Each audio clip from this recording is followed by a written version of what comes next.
Estamos con Clímaco Cárdenas, presidente de Conveagro. Tenemos en medio de, por supuesto, muchísimos problemas políticos, tenemos urgencias también, ¿no? En el campo, entre los productores. Acabamos de tener también otra conversación sobre el drama de los fertilizantes, un tema con el cual hemos conversado antes con Clímaco Cárdenas, presidente de Conveagro, a quien le damos la bienvenida.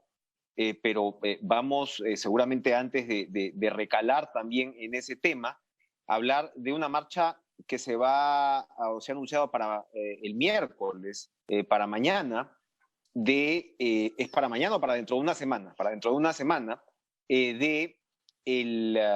contra las empresas privadas que compran la leche a los ganaderos. Es apenas $1 por litro el que se está pagando en medio de estas circunstancias tan difíciles de subida de precios que evidentemente no se está reconociendo, según lo que señalan los ganaderos. ¿Cómo está usted, don Clímaco? Buenas noches, gracias por estar con nosotros.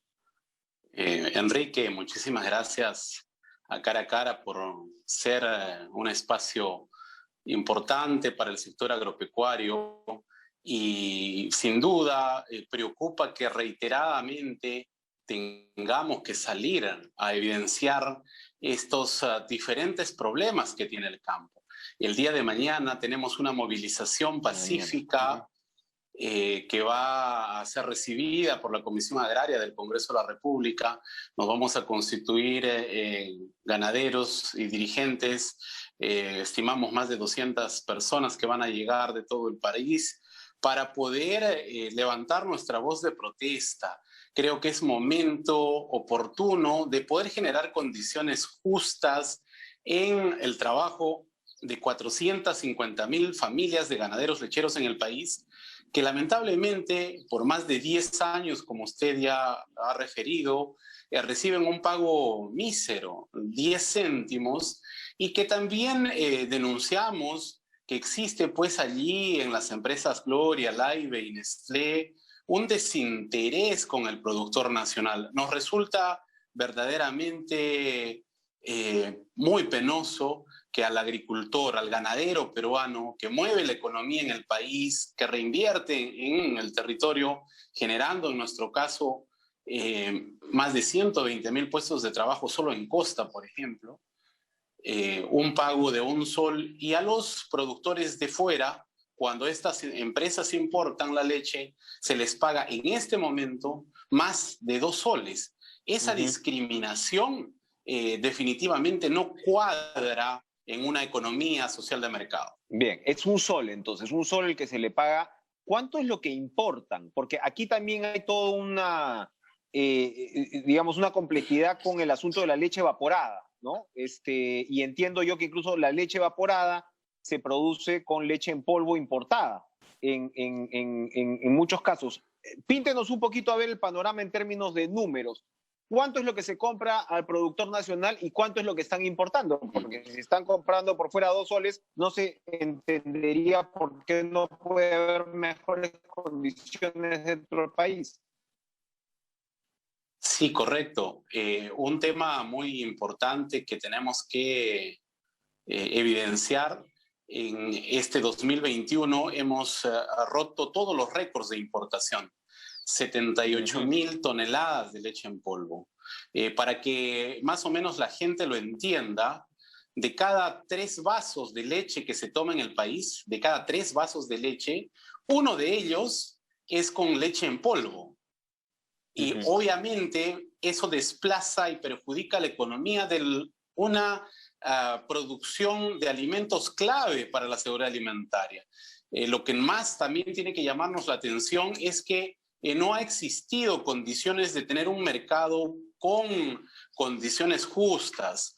Se le fija el precio al productor, se le fija el precio al consumidor de parte de estas industrias. No tenemos contratos.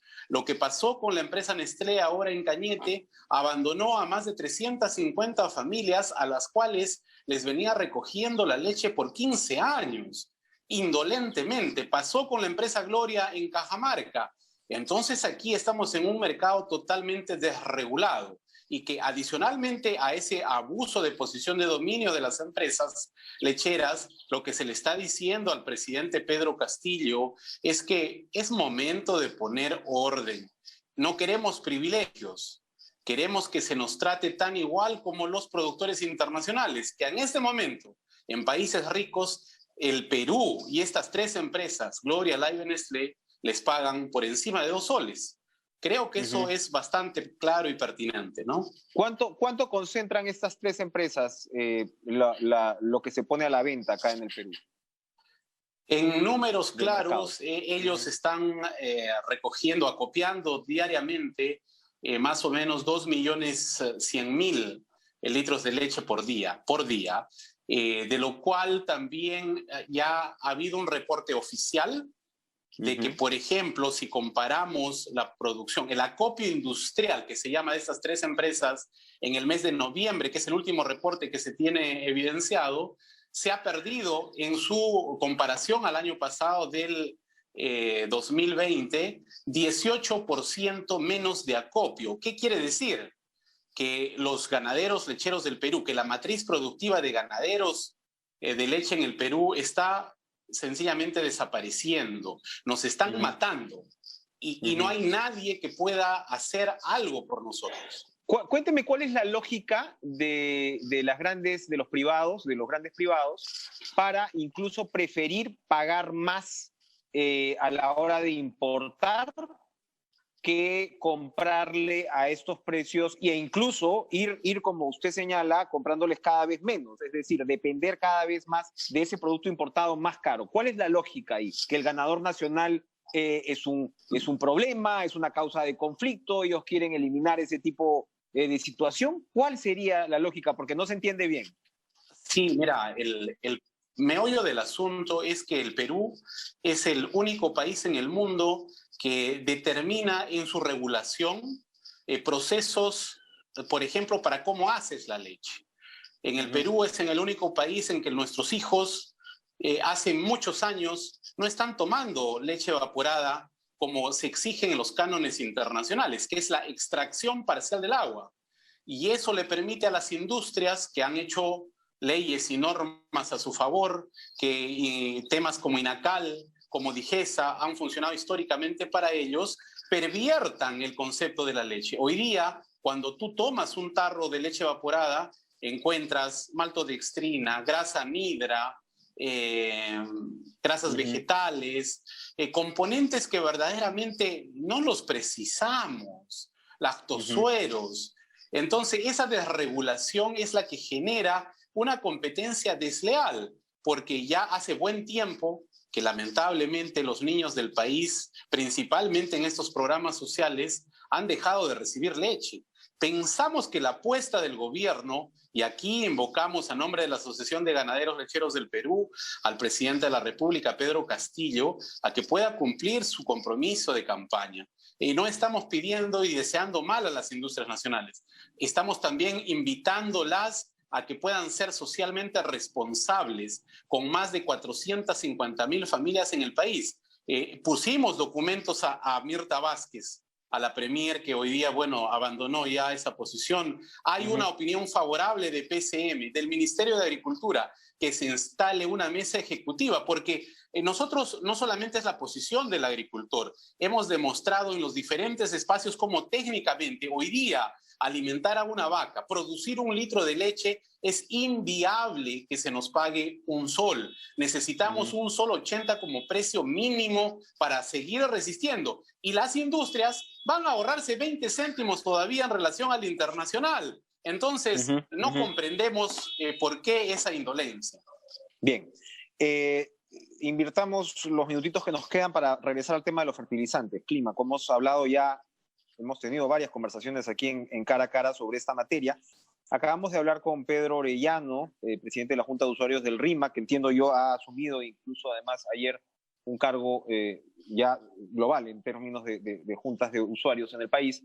Pero a ver, lo que señala es que el ministro de Agricultura, el señor Maita, ministro todavía, no se ha anunciado un cambio puntual en esa cartera, les ha señalado que había ciertas conductas del Congreso que incluso pretendían derogar los decretos que se suponía, a ver si entiendo bien, facilitaban el proceso de subsidio a los fertilizantes. Y resulta, según lo que me explica, que al final, nosotros venimos hablando de esto creo desde el año pasado, no se han dado todavía estos subsidios. Cuéntenos, por favor, en qué está este asunto tan preocupante. Sí, miren, nosotros lamentamos en realidad la estructura propia del Estado. Nosotros pensamos que los procesos de reforma tienen que tocar las raíces profundas de cómo efectivamente la burocracia y la corrupción existente en todos los niveles del gobierno, no deja que una medida que ha sido reclamada desde el mes de octubre del año pasado hasta este momento no nazca con la contundencia ante un problema que es la crisis alimentaria que está en ciernes en este momento. Por tanto, habíamos gestionado, inclusive tuvimos una reunión con el presidente Castillo el 30 de noviembre, con los hermanos de la Asociación Peruana de Productores de Arroz también, y había un compromiso de solucionar esto. Hoy se dice que tenemos 720 millones de soles de esa propuesta que podemos construir, pero que no hay forma que nazca, porque efectivamente hay desde el Congreso de la República voces que se oponen, las cuales yo también cuestionaría, pero dudo mucho que el Congreso quiera enfrentar al campo, a la producción nacional, a los hombres y mujeres que dimos de comer al Perú en la pandemia. No comprendemos la indolencia. Lo que necesitamos es resolución. Pensamos que hemos agotado cualquier tipo de proceso ya de discurso y propuesta técnica. Lo que el hombre del campo espera es resultados.